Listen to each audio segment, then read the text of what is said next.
আমরা মুসলমানরা অতি আবেগপ্রবল মানুষ। আমরা আবেগ দিয়ে কাজ করি, বিবেক খাটিয়ে করি না। অথচ ইহুদিরা তারা বিবেক খাটিয়ে আজ মুসলমানদেরকে হত্যা করতেছে। আর এই সময় আমরা ইসরায়েলি পণ্য বয়কটের দাবিতে নিরীহ মানুষের উপর অত্যাচার করতেছি, তাদের দোকান ভাঙচুর করতেছি।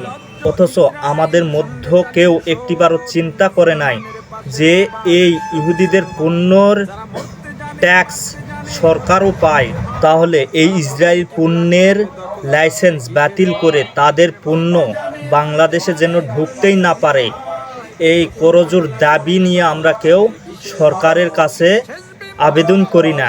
ইসরায়েলি পণ্য বয়কটের দাবিতে সর্বপ্রথম আমাদের আবেদন করা উচিত ছিল বাংলাদেশের সরকারের উপর।